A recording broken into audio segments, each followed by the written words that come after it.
Hi there, traders. This is Brad Gilbert with the FX Market Insight for the 13th of August. All right, as we come into Monday's trading, there's a fair bit to go through here just after last Friday's sort of movements in the currencies, US CPI numbers, and now looking at all the geopolitical events over the weekend. So when you come back and look at the major currency pairs, I mean, it's pretty obvious that the US dollar is rallying at the moment, but if you read some of the media releases, you'd think it had fallen, or the US dollar rallied like 300 or 400 points. They can get a bit dramatic when fear is driving the market.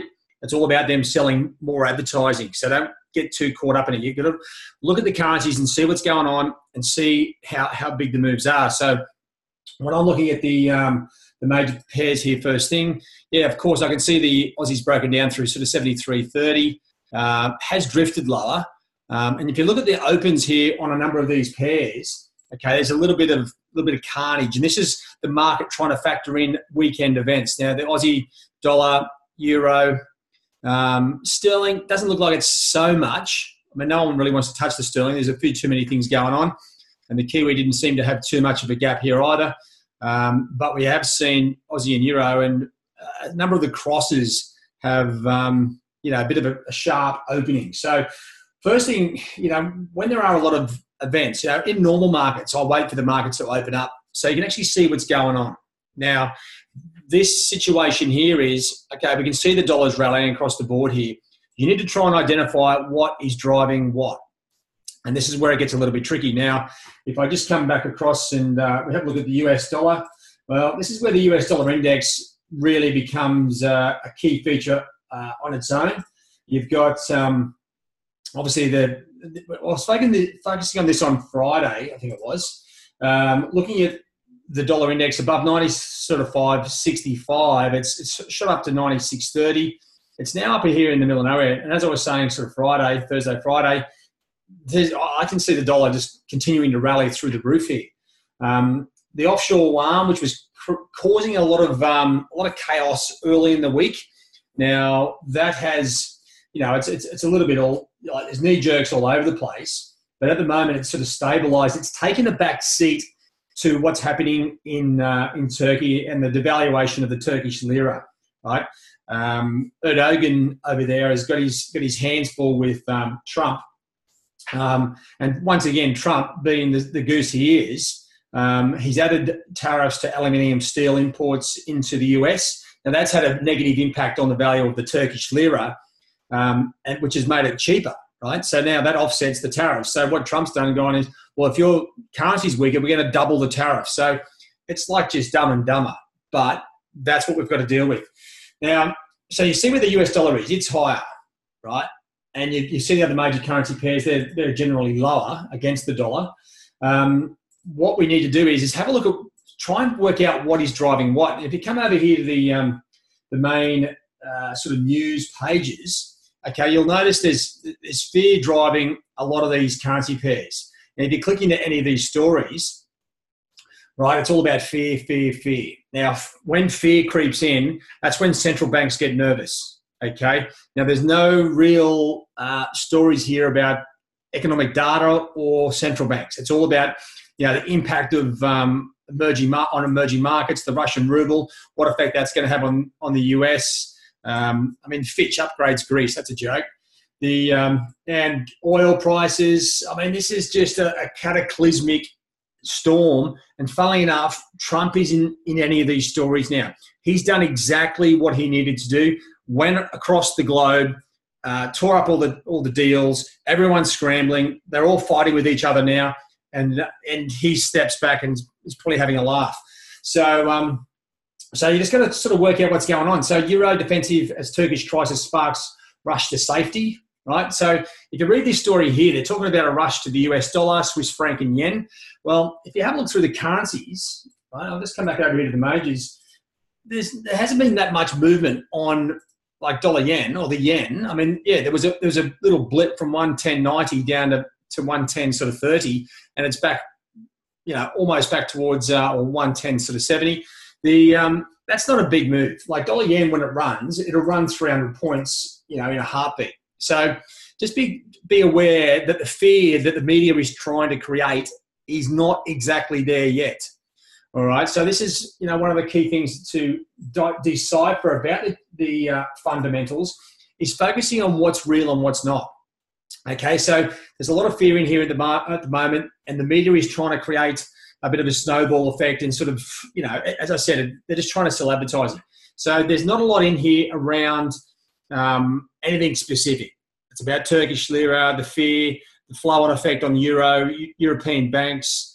Then you've got the Russian situation, Canada, Saudi Arabia, the oil prices fluctuating, et cetera, and Brexit, of course, is still hanging about. But it's the strong dollar that's actually doing a lot of the damage. So when you come back and plan the week, right, now we're looking at this sort of key economic data. And this is where you really need to sort of slow down and prepare yourself. Now, today's trading conditions, I would have fear driving direction. Now, it's not cataclysmic by any sense. Now, the currencies are just sort of slowly drifting back into the range. The US dollar is giving back a little bit of gains from Friday's trading. Right? Now, the CPI numbers, they were as expected, but overall, were stronger than the previous month. So the US dollar is on track for a couple of rate hikes. I've been saying for months, the US dollar economic fundamentals are clearly outperforming every other economy. So the US dollar should be stronger, right? This is no surprise. But the geopolitical events, funnily enough, you take the US out of that global market, right? That's what we're doing with these tariffs. Everyone else is screwed. So as silly as Trump is, he's dead set correct. The US is holding up the global economies and they need to sort of reset themselves. And that's what's happening. Now, so we've got fear driving direction. You come back to looking at the economic numbers. Now, the upcoming events this week, because the currency direction is coming from left field, what I'm talking about is random announcements, politicians in particular, that's where the economic numbers will become a little bit more erratic. Now, we have Chinese industrial output, retail sales figures tomorrow. I still think it's too early for these US tariffs to impact the Chinese numbers yet. I think that'll happen in 1 month more, possibly 2. That's when we'll start to see the real impact on China. But you'll also notice when there's loads of geopolitical events and fear is driving the market, the economic data will become very volatile. And that's why, and basically very reactive. Because traders at the banks don't have, the clear, nice direction they want, they sit back and they focus on the numbers and they hit them a little bit harder. So you often see a little bit more of an aggressive move on some of these numbers. So what you'll find is as well, the currency pairs that are being talked about a lot, like the euro, okay, the numbers, the German numbers will be very important, and the heightened sensitivity to European numbers will be exaggerated. So I've even got the German GDP flash numbers in here for Tuesday. I expect if there's any variance in those numbers, because the euro is sort of moving around and it's very volatile at the moment, you can expect, and there's no real key technical levels around, you can expect these numbers to really start to come in and impact a bit more than what they otherwise would, right? So if we scroll down here and you want to start planning out the week for where those great opportunities are, or the potentially good opportunities, I should say. Now, the Aussie wage price index, very important for inflation.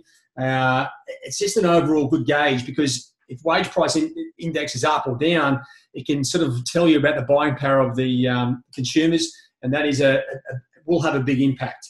But the key part here is we've got it's a massive week for sterling. Now, if I just delete that, you come back into, we've got the average weekly earnings, which is also coming out at the same time as the employment numbers, the claimant count change and the unemployment rate. Then you've got UK CPI numbers, and then followed on Thursday by the UK retail sales figures. We had this same week 2 months ago, and all of these numbers here, like the numbers would just fell off the face of the earth, right? And sterling dropped about 400 points. So this is a big week for sterling. Make sure you understand that, because this is the key part. And then you come back and go, well, you look at your sterling chart and you go, well, this thing's in the middle of nowhere. All we're hearing about is some potentially Brexit issues, and it's going to get really loose. If these numbers are variant, sterling could be anywhere. It could be 300 points higher, could be 5 cents lower, right? So that's what we're sort of dealing with. And then you look at the overall big fish, right? US retail sales. Now, all the numbers have been pretty much spot on, as expected for the US. Now, if the US retail sales come out as expected or even a little bit stronger, the US or the Fed are already on at least 2 hikes till the end of the year. I expect that to be maintained. If they're through the roof, well, then you're going to see some more heightened activity on that. But that's so we've got to wait for that. So when you're planning your week, okay, if you're looking at the stuff early on, don't get so caught up and think, well, I've got to get something happening Monday, Tuesday. It may not be the best days. Let the currencies settle down over 24 hours on Monday. You'll see where they start to gravitate and form some levels, either support or resistance. We can actually start to see where that news settles down now that the weekend's over and all the politicians have gone back to work. They'll be discussing what they've said and the impacts and their plans coming up. So you've got to wait for that. Obviously, the Aussie dollar, lots of 2 key important numbers here, wage price index and the employment change. So the Aussie's going to have its period in the sun. Sterling definitely get focused all week. The US dollar will give all the majors direction, as I said, with the US retail sales figures. And then you come back down to the end of the week, right? And then you've got dollar CAD. It'll be front and center with the key, you got the manufacturing sales, a bit of a lead in to the Canadian CPI numbers, right? Now, let's just have a look at, I meant to say before, when you're looking at those geopolitical events, what we need to do is actually have a look. Okay, you got the currencies here, and we're trying to work out what's going on. One good way to do a bit of analysis is come back and have a look where the currencies are. Like, for instance, we know on Friday the manufacturing output numbers were out of sterling. Now, sterling is a little bit lower, although it has stabilised and is trading sideways. You come back and have a look at the numbers, and this is where you can actually do a bit of a synopsis of what actually is really driving what. Manufacturing output, okay, slightly stronger than expected. Year on year, it's much better, okay, and even construction output, much better as well. These are strong numbers. So, in normal market conditions, sterling is higher. Now, what happened to sterling? Well, if you have a look at sterling, it did sort of react to some of these numbers, but it's very short term. And that's what I'm talking about. Traders will react very short term here. So the economic data at this point, it is reacting as expected, but overall, the negative sentiment or the strong US dollar is dominating. It's good to know that as you come into these UK numbers, because that's where you need to know what's driving what. Are the numbers actually dominating, or is it the geopolitical situation or the US dollar? To me, the strong dollar has been a little bit offset by the strong UK manufacturing numbers last Friday, but this is where it kicks in. And the fact is, sterling correlates with Euro, Aussie, Kiwi in particular. These currencies are going down when there's a pretty sure bet, particularly the Euro, that sterling will go with it. Now, unlike Euro, it is trading a bit more sideways. And as I said, it's a massive week for sterling. So we need to sort of keep a focus on that. Now, you come back to, let's have a look at the rest of the data that came out. Now, as I was saying, the US CPI numbers, okay, now pretty much as expected, year on year was 0.1 difference. But if you look at the previous numbers, okay, the month on month is stronger than the prior number, and the year on year is as expected. So what we saw was a slight little pause in the US dollar, a little bit of weakness, about 10 or 15 points, and then the dollar kicked in again, right? It was not enough to put the dollar off its track. Then you come down and have a look at dollar CAD. Okay, this is like where you really need to get some understanding. Okay, the employment change, like really big numbers. That's a decent level of variance in this day and age. Plus, you throw in a stronger or a lower unemployment rate, and that's where you start to get some good, really good numbers. In normal market conditions, when nothing else is going on, the CAD rallies 100 points. Now, full time, slightly lower than last month. Well, actually, it is lower. I was going to say slightly lower. It's probably just lower. But the part-time sort of really offset that change in the full-time. And that's where so they probably sort of cancelled each other out. But the numbers were strong. Now, dollar CAD, for all money, as I said, in normal market conditions, would rally, which pushes the US dollar down. Now, if you have a look at dollar CAD on the charts here, let's change the pen colour. Now, you see the reaction here, like strong dollar, okay? Sell dollars, buy CAD. look how short that move was. It's like not even in an hour, and it rallies.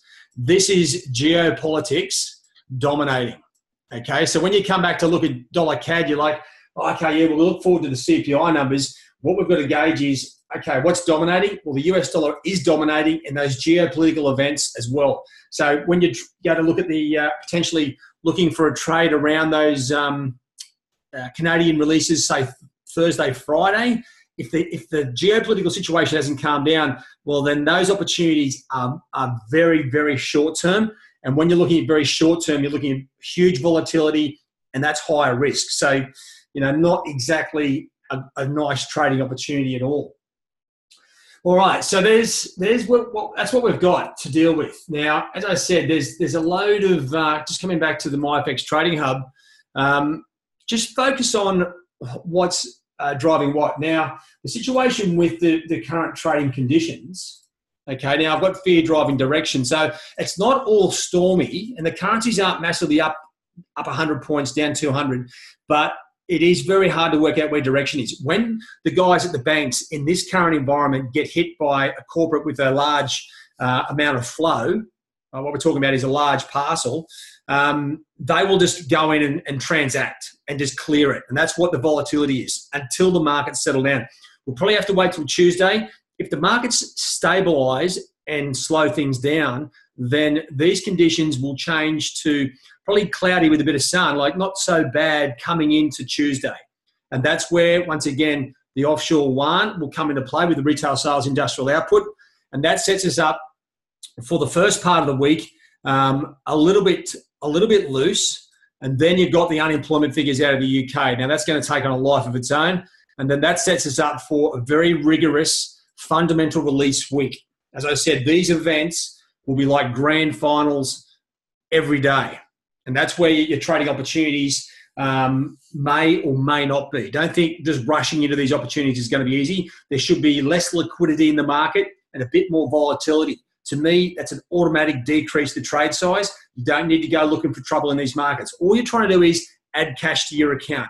You're not looking to make your 100 grand in one day on these events, because there's too many geopolitical events that are filtering through the market. Now, until this page here, right, the overall news itself, until we start to see, US dollar, euro, and talking about economic numbers as opposed to fear and geopolitical issues, then you know what? All we can do is really focus on the short-term opportunities. There's no, there's no sort of dominating trend. Well, there is. It's the US dollar at the moment. So when you are looking at the majors, make sure you do come back in and consider what the US dollar is doing, right? If euro is 58% of the basket, I know that, and it's disproportionate. They should change it, but at the moment they haven't. So just keep an eye on this level here, 95, sort of 65 on the dollar index. We do have a support trend line building here. I think the dollar index has got still a good way to go, more on the fundamental side of things than the geopolitical situation that's burning away. Now, equity markets, the US equities really dominate the global equities, right? Now, I can see the Japanese equities are down at the moment. Yeah, of course they were. They were off on the Friday after Friday's US close weaker, but you're really waiting for Monday's US market to open up and see what the real impact here is on the equity markets. And that's another thing that we've got to focus on now. When geopolitical events hit, they hit the currencies, they hit different financial markets, and that's where we need to sort of focus on various impacts. All right. Today, Monday, well, there's not a lot to do. What you need to try and do is piece together your plan for the week. And as I said, this is where, you come back and you do piece together. And this is what we're trying to do with the MyFX Trading Hub is guide you into where the potential volatile opportunities, some of them are potentially good trading opportunities if we've got direction in certain currency pairs, and just go with the flow. Wait for the currencies to build a bit of shape around the technical side of things. If we get data that goes with the general short-term momentum, well, then you've got a potential trade. If there's no technical levels at this point, all you can do is come back and wait for these currencies to stabilise and actually sort of start to build some sort of shape, almost like what sterling is doing down the bottom here. All right, guys, that's pretty much it for me. It's one of those interesting starts to the week where we do have an absolute blockbuster of economic data, but what we have to do is decipher what is actually driving what. And that is, you look at the fundamentals. Are the fundamentals driving the market? Well, those US CPI numbers, as I said, were okay. But for me, there is way too much focus on these geopolitical events, particularly the Turkish lira. And we're going to see if that calms down and then go from there. Huge week for sterling. Pretty solid week for the Aussie. US dollar retail sales will also kick in at the right time. Overall, this could be a really good week despite all the fear in the market. So just slow down and let the markets open Monday, and we'll see how they shape out or start to play out as the European session opens up in particular. That's where the problem is in Turkey at the moment. And if that's going to spread through Europe, you need to wait for those European markets to open up to give us the direction. I would suspect the euro will probably rally in Asia and then drift off again once again in that European session. All right, guys, that's pretty much it from me. It's going to be an interesting week, that's for sure. Make sure you control your capital. As I said, increase volatility, less liquidity, decrease your trade size. That's how you survive and make money out of these trading opportunities. All right, guys, have a good week. Have a good day. We'll see you in the trade zone. All the very best. Cheerio.